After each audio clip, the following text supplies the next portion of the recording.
কথোপকথনে আজকে আমাদের সঙ্গে যুক্ত রয়েছেন সাবেক সংসদ সদস্য এবং রাজনীতি বিশ্লেষক গোলাম মাওলা রনি। গোলাম মাওলা রনি, আপনাকে আমাদের অনুষ্ঠানে স্বাগত জানাচ্ছি। আপনার কাছে আমার প্রথমেই প্রশ্ন যে বর্তমানে যে অবস্থা, রাজনীতি থেকে শুরু করে আইন শৃঙ্খলা জনিত পরিস্থিতি, তাতে আপনি অনেকেই অনেক ধরনের ফোরকাস্টিং করছে, তাদের সামারি আপগুলো আমরা পাচ্ছি। আপনি কি মনে করছেন কোন দিকে যাচ্ছে বাংলাদেশ? বাংলাদেশ আসলে কোনো দিকে যাচ্ছে না, বাংলাদেশ ঘূর্ণিপাকের মধ্যে ঘুরপাক খাচ্ছে। আপনি বোঝার চেষ্টা করুন, রাজনীতির পৃথিবীর সবকিছুই, এভরিথিং ইন দ্য ওয়ার্ল্ড, একেবারে পৃথিবী যে তৈরি হলো বসন কণা, ঈশ্বর কণা থেকে শুরু, তো ওখানে একটা ম্যাথমেটিক্স আছে, অঙ্কের হিসাব আছে, সংখ্যার হিসাব আছে, তারপর একটা ফিজিক্স আছে, ওই অঙ্কের অনুযায়ী আপনার একটা স্ট্রাকচার তৈরি হবে। তো ফিজিক্সের পরে ওখানে একটা মানে প্রাণ সঞ্চার হবে, তারপরে সেখানে কিছু কেমিস্ট্রি হবে, রসায়ন হবে। তো ফিজিক্স, কেমিস্ট্রি, বায়োলজি, ম্যাথমেটিক্স এছাড়া পৃথিবীর কোনো কিছু নাই। এখন এই যে সরকার যা কিছু চলছে, এদের অঙ্ক নেই, ফিজিক্স নাই, বায়োলজি নাই, কেমিস্ট্রি নেই, এর প্রাণ নেই। মানে এই সরকারের কোনো প্রাণ নেই, এখানে কোনো বায়োলজিক্যাল কোনো টার্ম, এটা উদ্ভিদ না। এ সরকার আমরা শুধু দেখছি, এ সরকার যে কি, এ কি সাংবিধানিক সরকার নাকি অসাংবিধানিক সরকার, এটি কি বৈধ সরকার নাকি অবৈধ সরকার, এটি কি বিপ্লবী সরকার না গণতান্ত্রিক সরকার, এই সরকারের উদ্দেশ্যটা কি, এরা এলো কিভাবে, এটা নিয়ে যেভাবে আমরা ভাবতে পারছি এরা কিভাবে এলো। বিশ্বাস করেন, এই বাংলাদেশের একেবারে স্বয়ং সেনা প্রধান থেকে শুরু করে ডক্টর মোহাম্মদ ইউনূস এবং আপনি থেকে শুরু করে রাস্তার একটা ভিক্ষুক, আমরা কেউ জানি না এই সরকার আসলো কিভাবে, হঠাৎ করে এই উপদেষ্টারা থেকে আসলো। আমরা বিভিন্ন রকম এখানে ইকুয়েশন করার চেষ্টা করছি, কিন্তু সত্যিকার অর্থে কিভাবে হলো, কেন হলো, কোথা থেকে হলো আমরা জানি না। আবার এই সরকার যাবে কিভাবে, এটা নিয়ে আমরা ভীষণ রকম টেনশনে আছি, কবে যাবে, কিভাবে যাবে, মানে এই চিন্তায় আমাদের ঘুম হারাম হয়ে গেছে। তো এখন যার আগমন এবং যার গমন, এই দুটো বিষয়ে আপনার কোনো সুনির্দিষ্ট আপনার তথ্যপত্র না থাকে, নিয়ম কানুন না থাকে, ধরে নেন যে সেটা প্যাঁচ লাগাচ্ছে, ভীষণ রকম প্যাঁচ লাগাচ্ছে, আগা মাথা কিছু নেই। দ্বিতীয়ত তারা যে কাজগুলো করছেন, তারা যে কি করছেন এটা আমি বুঝতেছি না। তারা কি সংস্কার করবেন, তারা সংস্কারের যে বিষয়গুলো সামনে আনছেন, এই জিনিসগুলোর সঙ্গে ইতিহাসের কি সম্পর্ক, ভূগোলের কি সম্পর্ক। আমি খুব ছোট মানুষ, মানে আমার জ্ঞান গরিমায়, মানে আমি বাংলাদেশে যে সমস্ত রাজনীতিবিদ আছেন অনেকের তুফাইল সাহেবের মতো মানুষের জুতা টানার অভিজ্ঞতা আমার এখনো হয়নি, সাহস আমার হয়নি। সুরঞ্জিত সেন বাবুর জুতা টানার মতো যোগ্যতা আমার এখনো তৈরি হয়নি। তো আমি সেই মানুষ বলতেছি যে এই সংস্কার কমিশন যাদেরকে করছে, তারা, আমি গোলাম মাওলা রনি, আমার সঙ্গে এই একটা জায়গাতে বসে আমি শুধু তাদেরকে প্রশ্ন করব তারা কি সংস্কার করছে, 30 মিনিট আমার সাথে কথা বলার মতো যোগ্যতা তাদের নেই। আপনি বুঝেন ব্যাপারটা। তো আমার মতো মানুষের সাথে যদি এই অবস্থা হয়, যদি কারো সাহস থাকে, তাহলে সে আমাকে ডেকে বসুক, ইনক্লুডিং ডক্টর ইউনূস। আমি যদি তারা জিজ্ঞেস করি যে স্যার আপনি এই কাজগুলো করছেন, কেন করছেন, একেবারে তিনি দেখবেন যে ভেবা চাকা খেয়ে গেছে, তার মুখে দেখবেন যে বজ্রপাত হয়ে গেছে। তো আপনি যে প্রশ্নের উত্তর দিতে পারবেন না, নিরাপদ দূরত্ব থেকে এক একজন এক এক কথাবার্তা বলছেন, কিন্তু তারা কি সংস্কার করবেন, কিভাবে কি করবেন, এটা তারা নিজেরা জানেন না। এই জিনিসগুলো একটু সময় ক্ষেপণ, জাস্ট টাইম পাস, মানুষকে বিভ্রান্ত করা, মানুষকে ভিন্ন পথে ডাইভার্ট করা। চালে এবং ডালে আমরা অনেক সময় গ্রামে মিশিয়ে দিই না, অনেক সময় পাগল আছে না, কিছু পাগল শুধু দুষ্টা, পাগলকে ব্যস্ত রাখার জন্য চাল ডাল মিশিয়ে দিয়ে বলে যে ঠিক আছে তুই বাঁচতে থাক।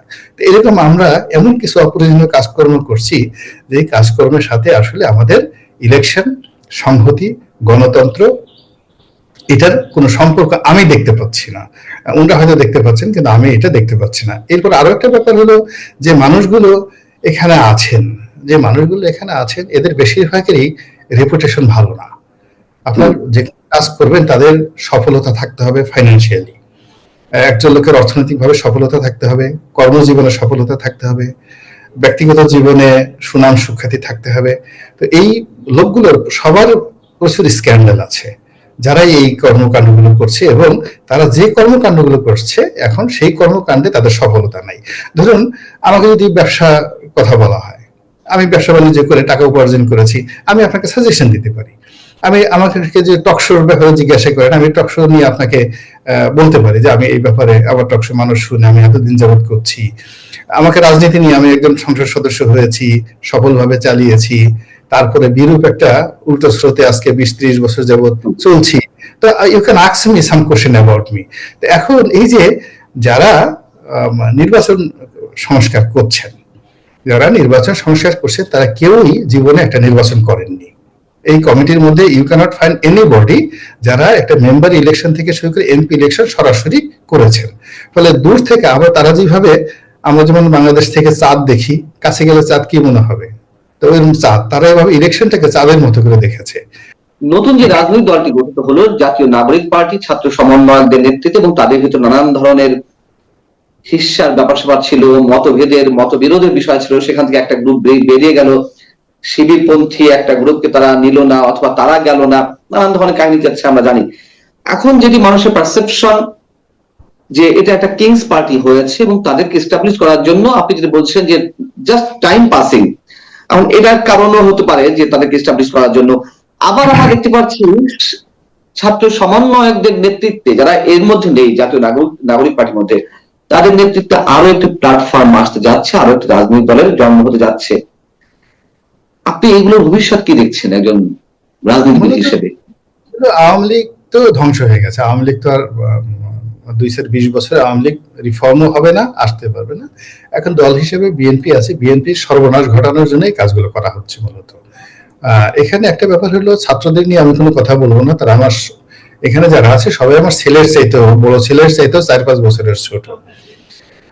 মূলত তাদেরকে চালাচ্ছে ফরহাদ মাজহার সাহেব, তাদেরকে চালাচ্ছে আলী রেজা সাহেব, তাদেরকে চালাচ্ছে আসিফ নজরুল সাহেব, তাদেরকে চালাচ্ছেন জামাতের আমির, তাদেরকে চালাচ্ছেন মাহমুদুর রহমান সাহেব আমার দেশের, তারপর তাদেরকে চালাচ্ছেন যাকে বলা হয় ডক্টর মোহাম্মদ ইউনূস। এটা হলো বাস্তবতা।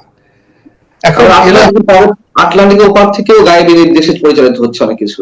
এটা ছাত্রদের সাথে তারা না, ছাত্রদের আলটিমেটলি মুরব্বী বলতে উনারাই বোঝেন। এখন ধরেন এই মানুষগুলো স্বক্ষেত্রে, যেমন একজন ইঞ্জিনিয়ার হিসেবে, বা ইঞ্জিনিয়ার হিসেবে না, যাকে বলা হয় সিরামিক ইঞ্জিনিয়ার হিসেবে মাহমুদুর রহমান মান্নার একটা ভালো সাকসেসফুল সফলতা রয়েছে।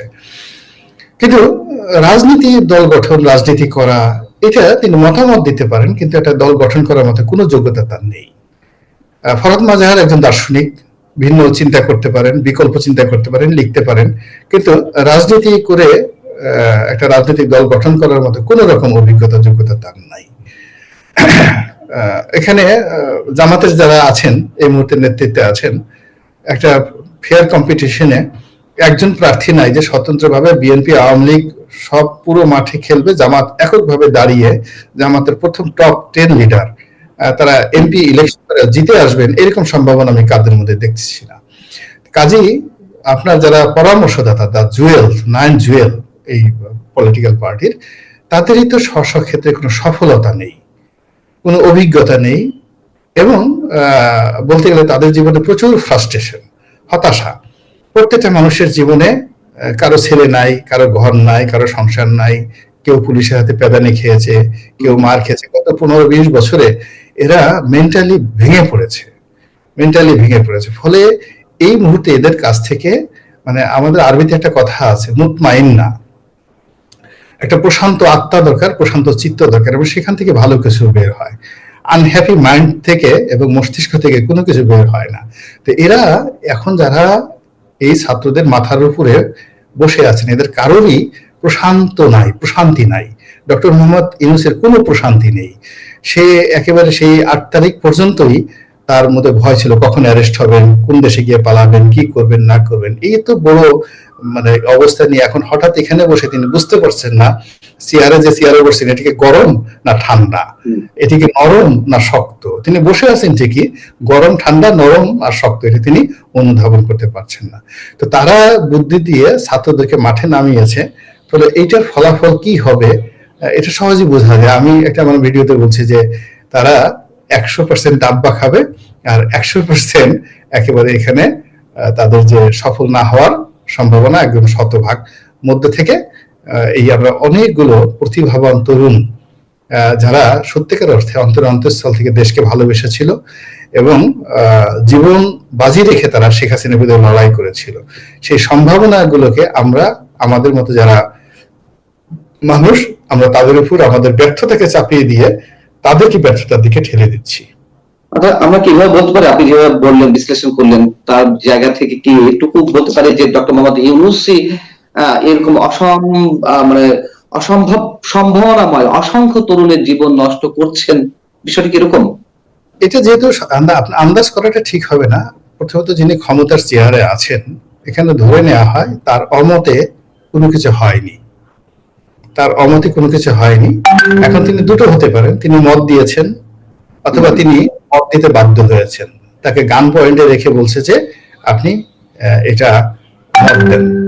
দুটো হতে পারে, তিনি খুব অসহায় দুর্বল, অথবা তিনি খুব কৌশল করেছেন, পুরো জাতিকে চদু মনে করেছেন যে এই চদু জাতি কিচ্ছু বুঝবে না, তো তিনি সবাইকে সেই যাকে বলে একটা ধোকা দিয়ে তিনি ছাত্রদেরকে নামিয়ে দিয়ে বলছেন যে ওরা ওদের মতো করছে, আমি এর সাথে জড়িত নই, আই ডোন্ট নো এনিথিং। আমার একটা শেষ কোশ্চেন, গোলাম মাওলা রনি, মৌলবাদের একটা আস্ফালন আমরা তো দেখতে পাচ্ছি 5 আগস্টের পরিবর্তনের পর থেকে, এবং সেটি অনেক ভয়ঙ্কর আকার ধারণ করছে দিনে দিনে। সেটা নিয়ে আপনার কোনো ফোরকাস্টিং, যে কোন জায়গাটিতে বাংলাদেশ যেতে চলেছে, কোনো ভাঙারাবেন অবস্থা বাংলাদেশ এই মুহূর্তে দাঁড়িয়ে আছে কিনা, অথবা সামনে আরো বেশি যাচ্ছে কিনা, 1 মিনিট একটু বক্তব্য চাই। না, প্রথমত যে এখানে মৌলবাদ বাংলাদেশ কখনোই পার্মানেন্ট হয়নি, এদের উত্তেজনা সাময়িক। আমাদের এই মাটি, সেটা হিন্দু বৌদ্ধরা 400 বছর রাজত্ব করেছে এখানে, হিন্দুরা 500 বছরের মতো রাজত্ব করেছে, মুসলমানরা 800 বছর রাজত্ব করেছে, কিন্তু কখনো এই বাংলার এই মাটিতে, বাংলা, বিহার, উড়িষ্যাতে আসলে কখনোই এখানে উগ্রতা স্থান পায়নি। ফলে এখানে জঙ্গিবাদ হবে না, জঙ্গিবাদ হবে, বরং এরা যারা কারা শক্তি দিচ্ছে না, এদেরকে শক্তি এদেরকে দিচ্ছে না কেউ, এরা নিজেরা শক্তি বানিয়ে দিচ্ছে। মানে আসলে জঙ্গিবাদ বলেন, ধর্মীয় বিশ্বাস বলেন, যাদের লেখাপড়া কম, এটা তো পুরো একটা কল্পনা। সে মনে মনে চিন্তা করছে জান্নাতে যাবে, 70টা হুর পাবে, সে মনে মনে চিন্তা করছে আঙ্গুর খাবে, কমলা খাবে, তারপর সে জান্নাতে এমন একটা অবস্থা, সে শুয়ে থাকবে, গাছের কাছে আঙ্গুর তার হুকুমে চলে আসবে। তো এই যে তার যে বিশ্বাসটা, সেই বিশ্বাসের জায়গাটাতে আপনি যদি এর সাথে বিজ্ঞান যুক্ত করেন তাহলে হবে না। তো এরকম অসংখ্য লোক, কোটি কোটি মানুষ যার অবস্থান থেকে তারা পরিশ্রম করতে চাচ্ছে না, তারা তসবি টিপে মনে করছে আকাশ থেকে ফেরেশতারা এসে তার খাবার দিবে, আর দুনিয়াতে এইভাবে কষ্ট করার পরে আখেরাতে মরার পরে যেদিন সে কবরে ঢুকবে ওই দিন থেকেই 70টা হুর তার কবরে এসে হাত পা টিপা শুরু করে দিবে আর কি। তো এরকম একটা যে চিন্তা ভাবনা থেকে সে নিজেই একটা জগৎ তৈরি করে ফেলেছে, এবং এই জগতে এই ধরনের লোকদেরকে বাইরে থেকে কোনো ইনফ্লুয়েন্স করতে হয় না। এরা নিজেরা এক হয়, আবার নিজেরা গুঁতো খেয়ে আবার নিজেরা তাদের সেই দুঃস্বপ্ন দূর করে। কিছু লোক পাগল হয়ে যায়, কিছু লোক দেশ ছেড়ে পালিয়ে যায়, এবং কিছু লোক আবার ঠান্ডা হয়ে কেউ কৃষিকাজ করে, কেউ মানে কাজকর্ম করে দেখে যে না, আকাশ থেকে ফেরেশতাও আসছে না, আর এইভাবে হুর পরিও আসতেছে না, জিনও আসতেছে না, মধ্যখানে পাবলিকের মনোপিটনে খাচ্ছে।